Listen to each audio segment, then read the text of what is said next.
we're continuing with the series of the psychology of the characters in Atlas Shrugged. And today we are focused on Midas Mulligan, or actually Michael Mulligan, but let's give him the name that he chose for himself.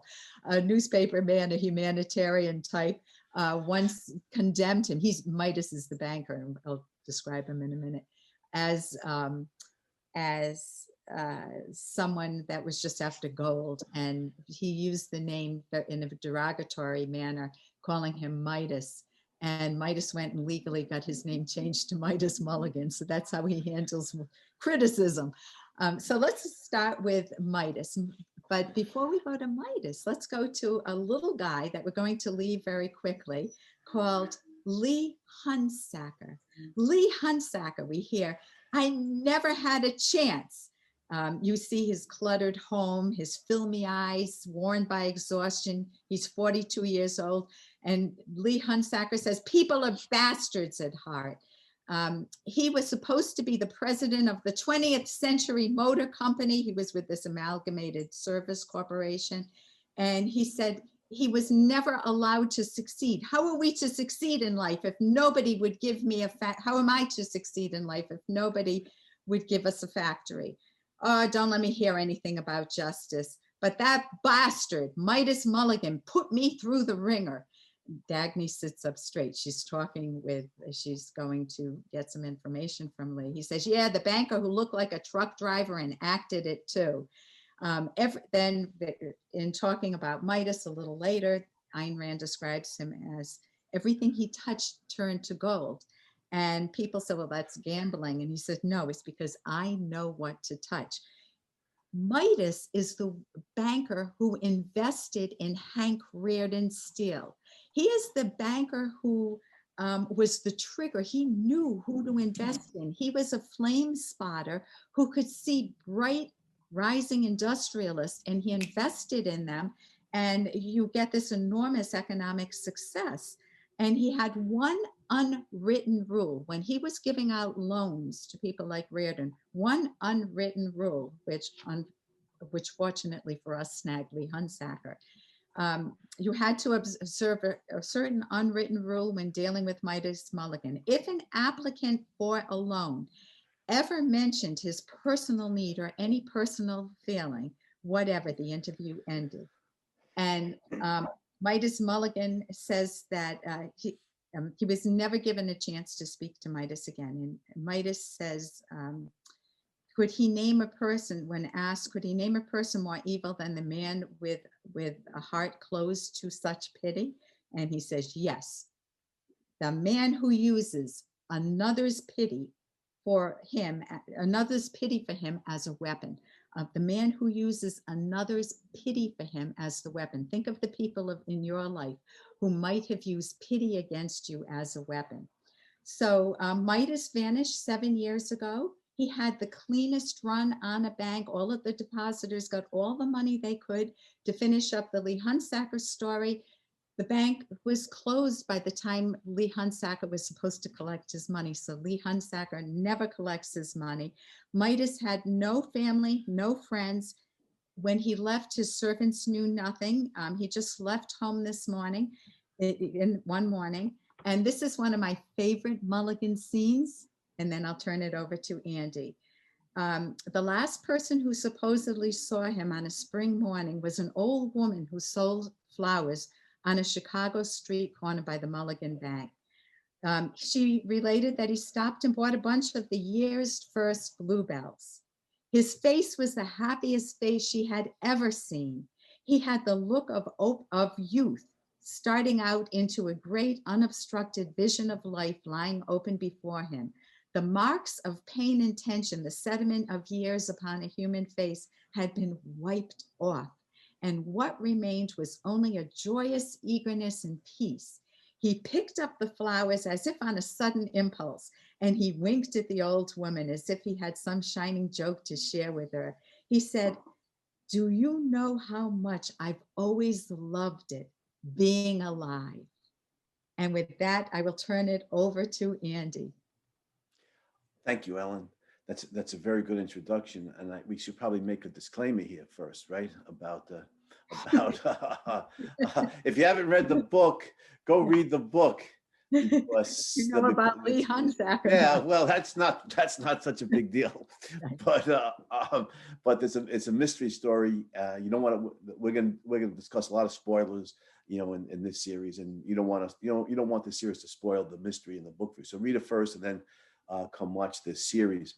And it's interesting, I think, the name change, at several levels, because Michael is an archangel in the Judeo-Christian mythology, whereas Midas is a name out of Greek mythology.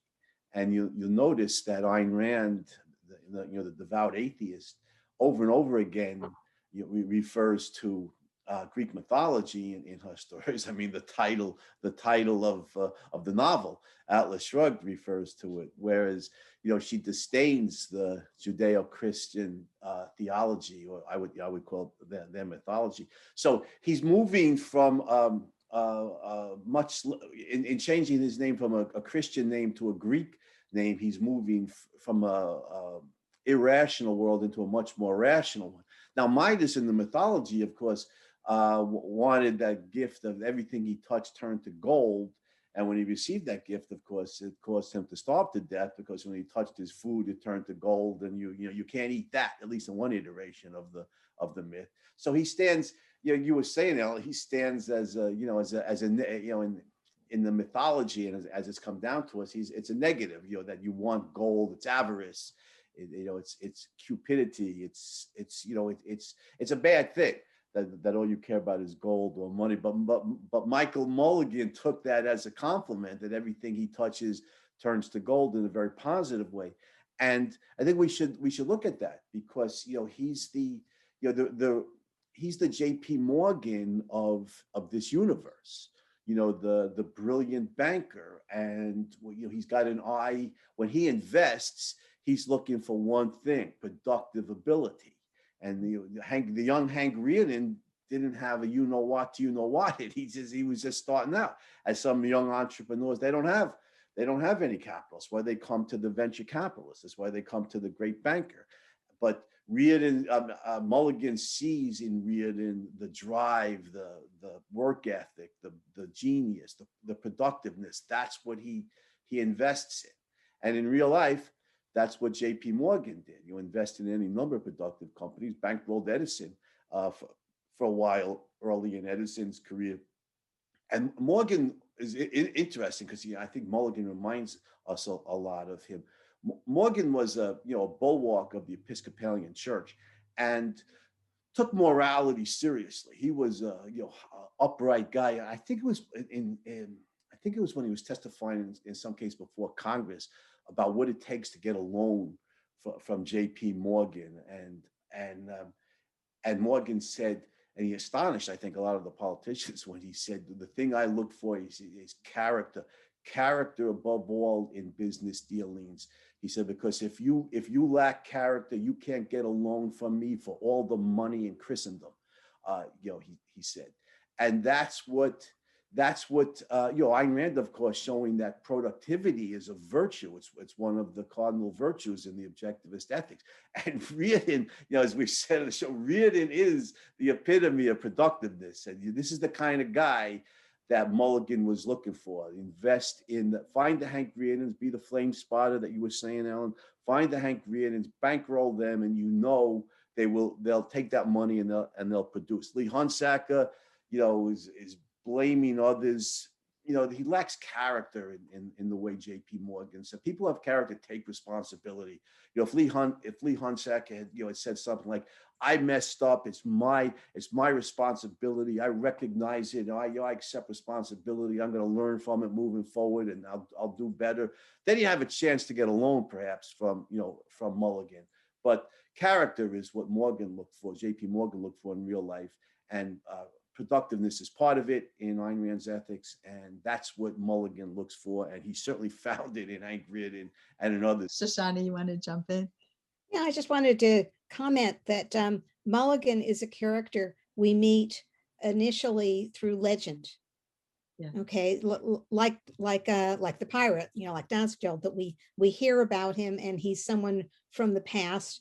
And the first time you read the novel, unless you're keeping track and think, okay, well, this is someone I've gotten to know, and he's described in terms of general characteristics, but telling anecdotes, particular that, like the one you described about the day that he left, or the clever things that he says. And you think it's gambling. The way I do it, it's not gambling. He's someone who's actually, self-aware and proud, and that his pride in his own competence is part of why he won't put up with the Hunsaker case, because that makes a mockery of the whole idea of banking, the idea that he should give a loan to someone, like he should be compelled to that he should give it to someone like that out of pity, or that he should be compelled to do it by force. He won't put up with either one of those. And so he's actually free of the moral code. And he also becomes a rebel. If it's going to be a matter of force, well, you're not going to force me. And so I think that he's also a character whom it would not be difficult to convince to go on strike once he understands the reality he confronts, because he doesn't believe that his life or his life work or his money belong to anyone else. Mm-hmm. He has his own principles. He abides by his own principles. And as you point out, he's a flame spotter, and that he knows where to invest. It's not gambling for him. He has self-esteem. He has self-confidence. And that what you quoted, the story about his buying the flowers and walking away with the spirit of youth in an unobstructed way, well, should start seeming familiar to us as we read the book, that this is the ultimate youthening device, when people discover a correct moral code, and they are free of discover the articulation of a free moral code and the ability to live by it in a place other than the world we know, that now he can grow up again, but with a clear path. I especially, I guess, with the character, like the way that there's no question in his mind about there being anything wrong with him. Right. Yeah. I mean, we mentioned it a while ago that Reardon says to Dagny, we're blackguards. They aren't blackguards, and Dagny knows they aren't. But Mulligan he'd never say it. He wouldn't say it even as a joke.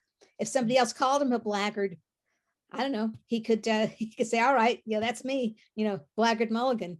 And turn it into a kind of an honor. You can't insult a proud man. So I want us to move into the valley, but before we get there, I want one comment that Ayn Rand makes about the disappearance of the Mulligan Bank. She said, Mulligan's disappearance, it was as if a New York skyscraper had vanished one night, leaving nothing behind but a vacant lot on a street corner. Like, he was just that big, that successful. And I think it's a tribute to bankers. Ayn Rand showing that bankers are not just they're not money grubbers, get rid of the just. They're not money grubbers, that they're the flame spotters who look for people who can invest. I mean, they can invest money in, who will grow and create wealth. Bankers create wealth that way. So they're moving into the valley. Mulligan's one of the first people that Dagny meets, and Galt is still carrying her. Mulligan is described as short, more muscular man. And he said, it would have served you right if you'd broken your neck, he's saying. The muscular man snapped at her with the anger of concern, almost affection. What a stunt to pull for a person who would have been admitted here so eagerly if she'd chosen to come through the front door. And Miss Taggart, may I present Midas Mulligan, said Galt. Oh, she said weakly, and laughed. She had no capacity to astonishment any longer. Do you suppose I was killed in that crash and this is some other kind of existence? And Galt says, it is some other kind of existence. And she smiles at Mulligan.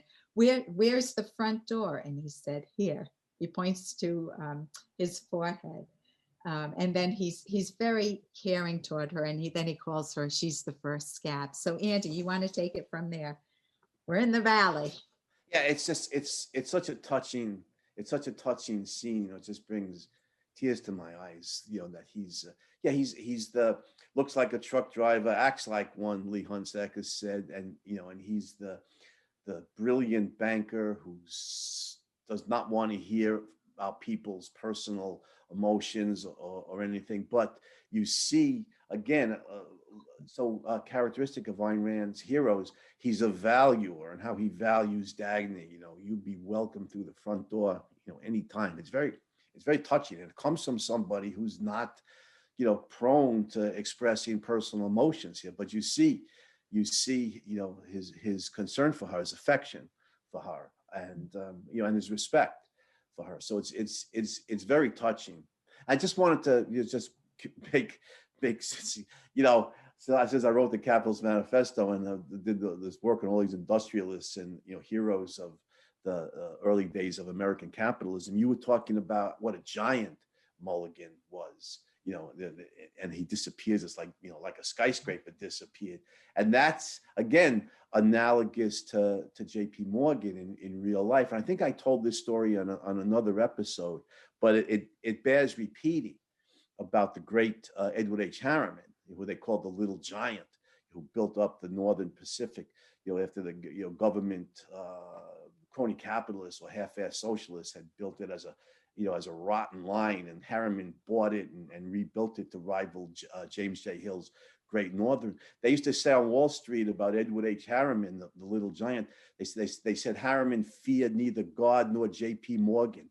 You know, I mean, that tells us as much about Morgan as it does about Harriman, right? It's comparing Morgan to God, and that's what Mulligan's like in this universe. He's a giant, and when he just disappeared, it was like losing a skyscraper. And when the leading banker in the country disappears, that is not going to redound well to the economy.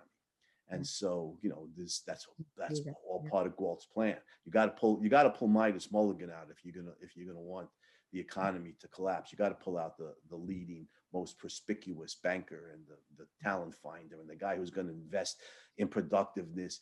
You want to end productiveness, you got to pull out the guy who bankrolls the producers, right, the entrepreneurs in their early days when they're starting out. And I'll turn it to you in a second, Shoshana. I want to, one of my favorite lines, I have so many favorite lines that you can't even say the word favorite anymore. But this is in the Valley, and this is something that I learned a lot from. Galt needs a car. He needs a car to drive in. And so he's calling up Midas Mulligan. And he says, yeah, 25 cents. I'll pay you 25 cents. And so Dagny says, did I understand you to say that Mr. Mulligan, he's worth about $200 million, I believe, is going to charge you 25 cents for the use of his car? That's right. Good heavens, couldn't he give it to us as a courtesy? He sat looking at her for a moment, studying her face, as if deliberately letting her see his amusement. Miss Taggart, he said, we have no laws in this valley, no rules, no formal organization of any kind. We come here because we want to rest, but we have certain customs which we all observe because they pertain to the things we need to rest from. So I'll warn you now that there is one word which is forbidden in this valley. The word, you all want to say it? Give. Give. And she says, I'm sorry, you're right. But that whole idea of always feeling that you can't trade. I mean, the alternative is not take, it's trade. So Shoshana, you want to jump in? Okay. No, I like that also, and I think it's the spirit of Midas Mulligan. It reminds me of one of my favorite Midas Mulligan lines when he's explaining about why he quit. And this is at the dinner where they're all going around, and they're all saying somewhat different things, although there's a commonality. And he said he quit on the principle of love, and he contrasts Lee Hunsaker with Hank Rearden, and he said that he got his fortune by being able to spot a certain kind of man, the kind who never asked you for faith, hope, and charity, but offered you facts, proof, and profit.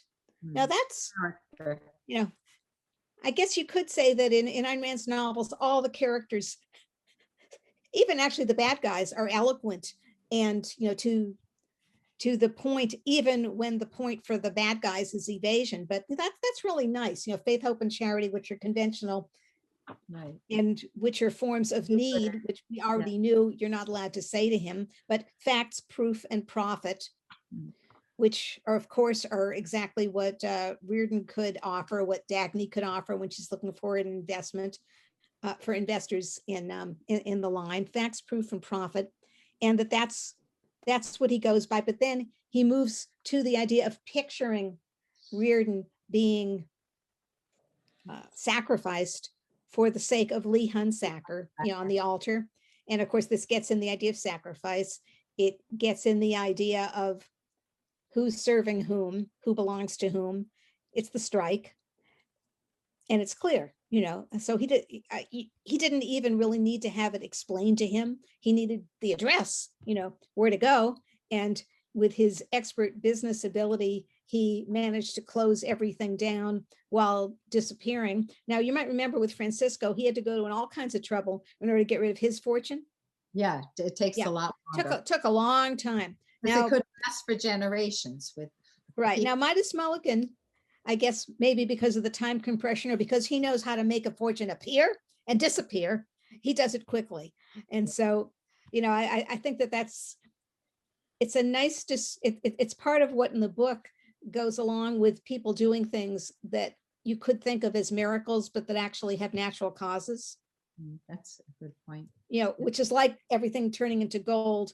And in this case, having a natural cause. So I think that Midas Mulligan is a legendary figure, but he's also presented as a natural and a realistic figure. And as a person with enormous virtues of character, as well as his great ability. Yeah. And it took him 15 minutes to decide to go on strike. Right. Proud of that. Who took 15 minutes. Do you want to jump in? Yeah. What you were saying, Shoshana, reminds me, what Reardon can offer to Midas Mulligan about productivity and profitability. What goes around comes around. Later on, Mr. Ward offers something very similar to Reardon. In Ayn Rand, the master of juxtaposition, right after Mrs. Reardon comes in whining, get a job for Philip, who wouldn't be worth a nickel, to me. And Reardon's mother says, "That all you care about is money?" But it's much more than that. Reardon says, "I wouldn't be able to look any honest man who deserved the job in the eye if I gave it to, my brother who can't do any work." And you see the traitor principle here, that Midas Mulligan preeminently stands for, and Reardon later acts out with Mr. Ward. And we trade value for value. We're not trading saws or wine, who can whine the most. We're trading, productive ability, which is, why Galt pays Mulligan for the use of his car. But also at the same time, I think that this explains what Ayn Rand really does mean by giving, because you see how giving her heroes are. We see Dagny with Cheryl, we see Reardon with the wet nurse, in the Fountainhead, we see Rourke with Mallory, and we see, the giving. You can imagine, if somebody in the valley, got sick, some say young person who was just starting out, was enormously, hardworking person, but they don't have any money yet, they got sick, and would they just let him die because he can't pay them? No, Dr. Hendricks, whoever would treat him, would cure him, because one, it's the way, there's different ways of getting paid on the traitor principle. And one is money. Money is a good thing. It's a claim on material wealth, and we need that to live. But there's other ways of getting paid, and to see a virtuous young person, to see them benefit from your help and then rise like Cheryl would have, if, based on Professor Dagny's administration, Cheryl would have risen if the Jim Taggarts of the world didn't kill her. And that would have been a form of payment to Dagny. Cheryl wouldn't have had to pay her in cash. Dagny would help her and get an enormous benefit from seeing Cheryl divorce the monster, go on and live a happy life, be a productive life. Of course, as she puts it, they're sisters. They're By choice. yeah, by choice, right? They're sisters by choice. Honest, hardworking, productive female human beings. And they're sisters by choice. There's different ways of getting paid. And so, giving in this, Ayn Rand's opposing that in the sense of doing it as a sacrifice, doing it altruistically, but giving egoistically. And I think Rourke is rewarded by the rise of Mallory's career. He saves Mallory's life, or at the very least, Rourke saves Mallory's career in the Fountain. Does Mallory ever pay him in cash? No, but he doesn't need to.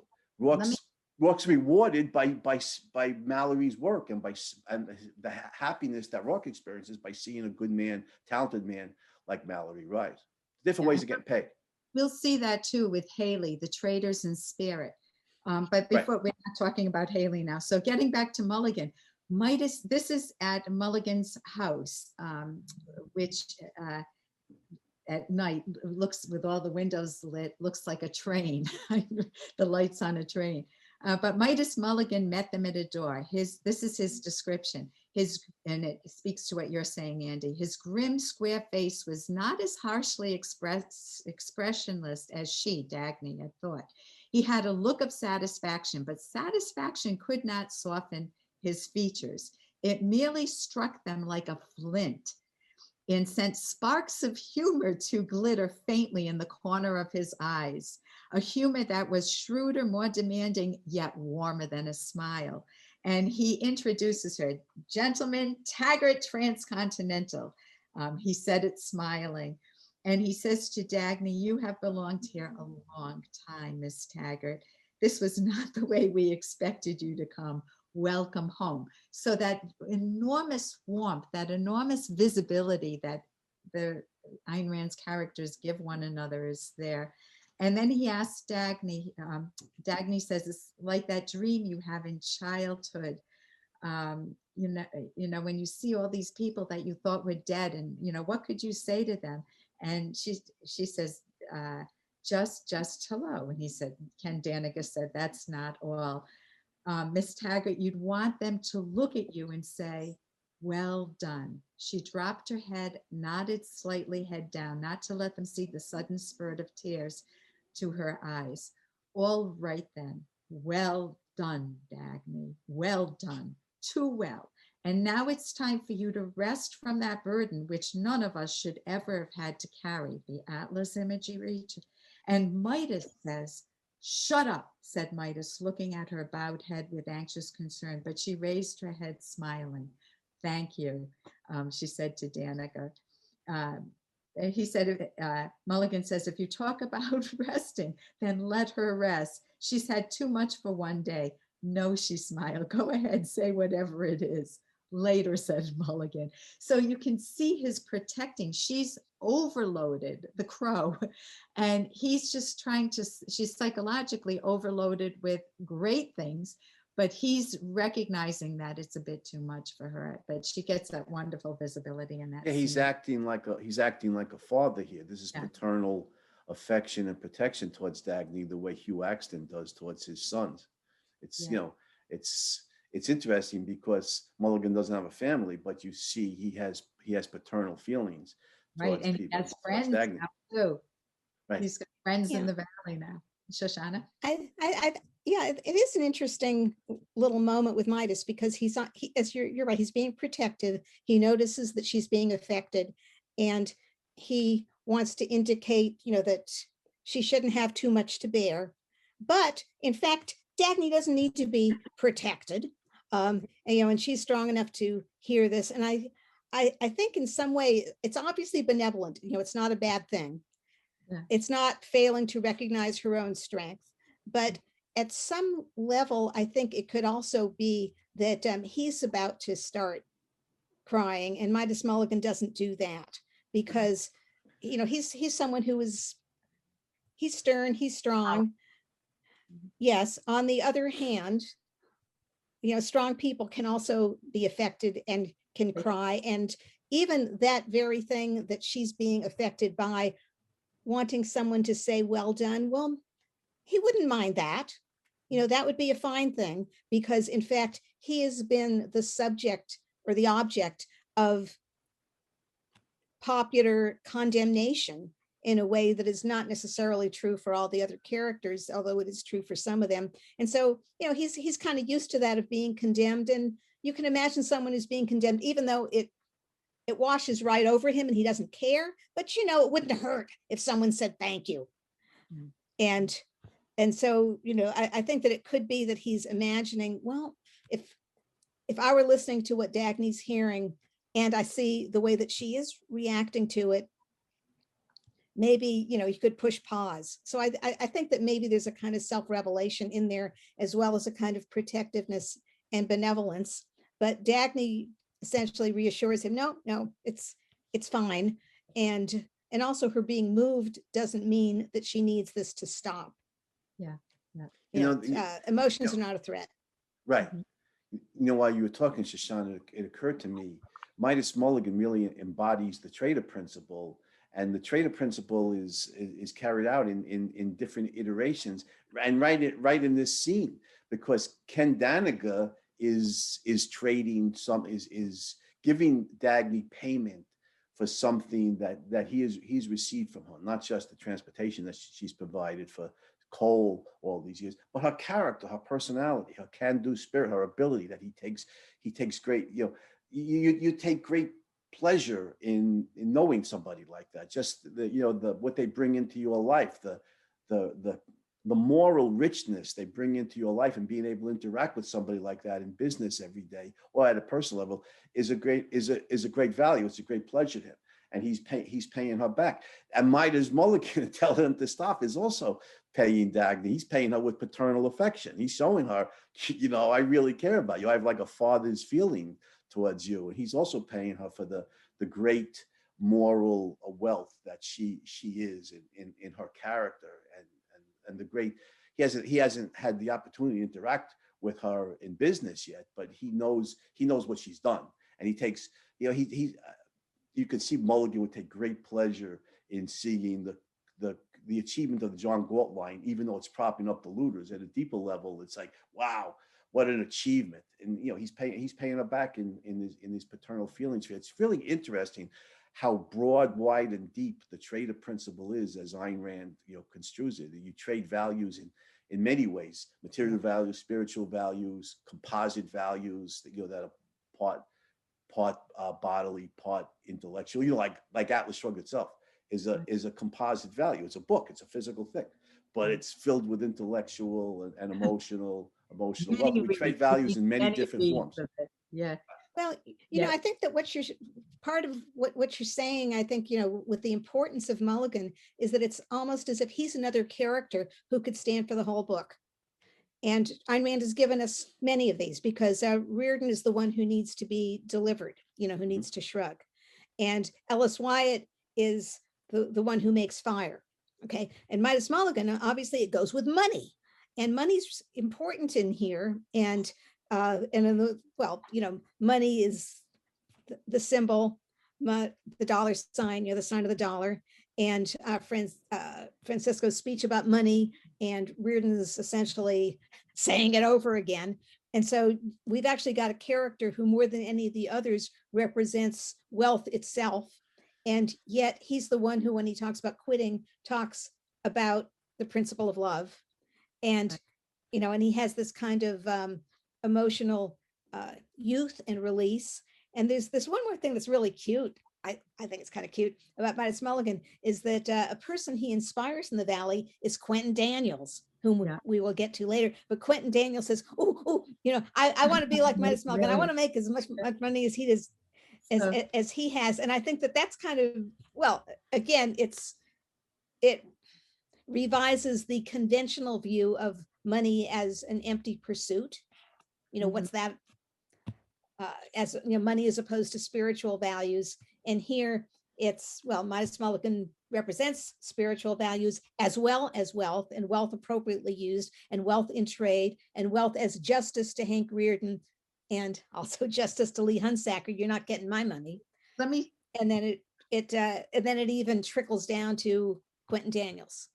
right, so let me just jump in with your point. Mulligan's talking about what his career is, what his business is. He says, my business, Miss Taggart, my business is blood transfusion, and I'm still doing it. My job is to feed a life fuel into the plants that are capable of growing. But ask Dr. Hendricks whether any amount of blood will save a body that refuses to function, a rotten hulk that expects to exist without effort. My blood bank is gold. Gold is a fuel that will perform wonders, but no fuel can work where there is no motor. Then in the valley, this shocked me on this reading. Midas Mulligan has wheat fields. He has a tobacco patch. He has the Midas Mulligan General Store, the Midas Mulligan Tobacco Company, the Mulligan Bank, and the Mulligan Mint. He has made this valley self-supporting and camouflaged the one access road to it and cut it off so it will be truly a hiding place, with obviously Galt's help with the ray shield. But he's so productive. And again, he's got that wonderful thought to action bridge. He just moves into action. And it was the Lee Hunsaker case that made him Yeah. move. I like that transfusion because that ties in with all the blood imagery. And it actually, we've got it right at the beginning of the book on page 7, when Eddie Willers is looking at the map and he sees the network of red lines as being like a system of blood vessels. Yeah. Right. And he talks about the main artery and so on. So I think that's, well, Midas Mulligan is part of that same, picture of the blood and what it takes to keep it pumping, and life and motion. Yeah, and Mulligan, especially the way he bankrolled Hank Rearden early in Rearden's career, shows us something important, that wealth, this is Econ 101, but it seems to be not understood by politicians. Wealth is goods. Wealth is food, wealth is housing, wealth is medical care. Money is a means of exchange. It facilitates the exchange of goods, as vastly superior to a primitive barter economy. And facilitating the exchange of goods, it promotes their creation, because the classic example, somebody has an apple orchard and he wants to trade apples for medical care, but the doctor doesn't like apples. He's in a bad situation. But if he can sell the apples for money and give the doctor money, that facilitates the growing of more apples. So Midas Mulligan you can see it when he gives, when he invests in Hank Rearden and other people like Hank Rearden.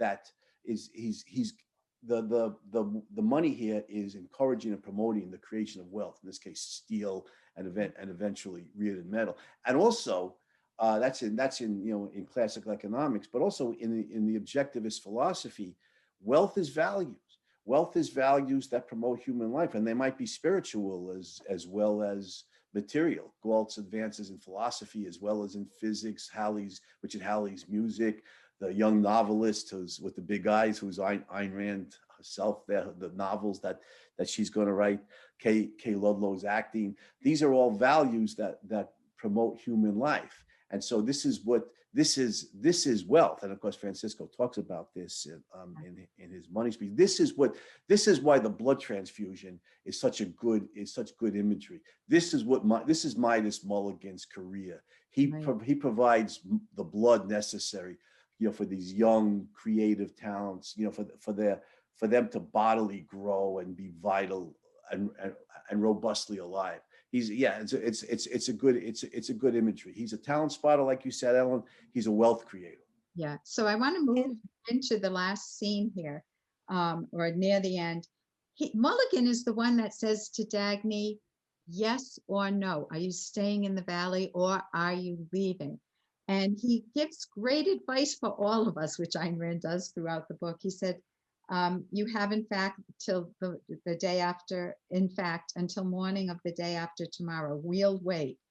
Don't rely on our knowledge of what's best for you, said Mulligan. We do know, but it can't be best until you know it. That whole idea of her independent judgment.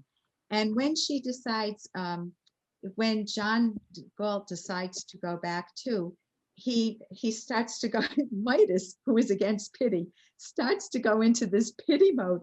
John, if anything happens to you, what would? And Mulligan stops and he said, and Galt chuckled, what were you about to say? And Mulligan just waved his hand sheepishly in a gesture of dismissal. Were you about to say that if anything happens to me, I'll die? I'll die as the worst failure in the world. All right, said Mulligan guiltily. I won't say it. I won't say that we could not get along without you. We can. I won't beg you to stay here for our sake. I didn't think I'd ever revert to that old rotten plea, but oh boy, what a temptation it was. I know that whatever it is you want, if you wish to risk your life, that's all there is to it. But I'm thinking only that, oh God, John, it's such a valuable life. Well, smile. That's why I don't think I'm risking it. I think I'll win. And Mulligan doesn't stop there. Mulligan says, I want to remind you of a few things. The very machines that had made their life so safe will now make it a continuous peril. And Mulligan cites in detail, every specific detail. The cities will be hurt worse. There won't be food going to New York. You'll lose your airplanes and your automobiles, your trucks, your horse carts. You'll have one train wreck after another. The Taggart Bridge will collapse. And that's the moment that Dagny decides. He tells, Dagny is told that she has to take one question back with her. Do they desire to live their lives? But at the end, when they all come back in, Midas is sitting, he was sitting at his desk. You're looking into Midas's house at the very end of the book. And he's sitting at his desk with a map and a column of figures before him. He was listing the assets of his bank and working on a plan of projected investments. He was noting down the locations he was choosing. New York, Cleveland, Chicago, New York, Philadelphia, New York, New York, New York. So Mulligan is coming right back like Wyatt's flame. It can't be extinguished. So any final words? I know it's in that scene you cited when he says the Taggart Bridge will collapse. That's when Dagny says, no, it won't, right? And he realizes that she's made that she can't abandon right. Right. But what's interesting is Mulligan doesn't realize why Galt is going back to the world. I think Hugh Axton is the only one who realizes, the value that keeps Galt attached to the world. So there's an interesting Francisco too. That's right. Francisco knows by this time, doesn't he? Yeah. But yeah, Hugh Axton is the one who infers it, and Mulligan doesn't. So it tells us something about Hugh Axton's insight into the characters. That's it makes sense. He's Galt's father, and he's the one who would be able to, metaphorically, he's Galt's father. He'd be the one who would have access into John Galt's thinking and his values more than Mulligan does, who's a friend. Shoshana, final word. Yeah, final words. Well, Andy was talking about Mulligan and promoting all the values in the world and artists and so on. And it isn't true that Ayn Rand deliberately modeled Mulligan only on Morgan, but nonetheless, I think it's worth mention. And she did start writing about Mulligan when she was still in California, but she finished Atlas Shrugged when she was living right across the street from the Morgan Library. And, J.P. Morgan collected art, collected manuscripts. And you can go there now and see it, right across from 36 East 36th Street, where Ayn Rand was living when she finished Atlas Shrugged. So it's as if that's one more, Morgan Mulligan not Morgan as the inspiration, but it's a parallel that he was, you know, the amasser of funds, and he was also the collector of books and of art. Right, and also the Metropolitan Museum of Art was founded on Morgan's private collection, wasn't it? As I recall, I think it was. I'm not sure. Yeah, I think we could Google this. It's great to live in the information age, but I think the Met was initiated by Morgan, who donated a great deal of his own personal artworks to it. We could look that up. I'll And put it out there with a question mark, everybody. Okay, but that's one of the last things I wanted to mention. So I'm glad you both brought it up. That when Dagny went to dinner at Mulligan's house, she's looking at his concept of wealth. He's got an oriental, very expensive oriental rug, a master's painting. And I love this line, that Mulligan's concept of wealth, she thought, was the wealth of selection, not of accumulation. And for any of us who are trying to go the Marie Kondo route and clean up our house, you want to be able to select the things that spark joy in your life, and the people in your life that spark joy. And Mulligan has certainly done that in his valley. Mulligan's Valley, soon to be called Galt Gulch also. But this has been wonderful today. I want to thank you, Dr. Andy Bernstein and Dr. Shoshana Milgram and Razi, and I'm Dr. Ellen Kenner. And we will see you for another episode of another fabulous character by Ayn Rand. And this won't be the end of Mulligan, because he'll pop up elsewhere.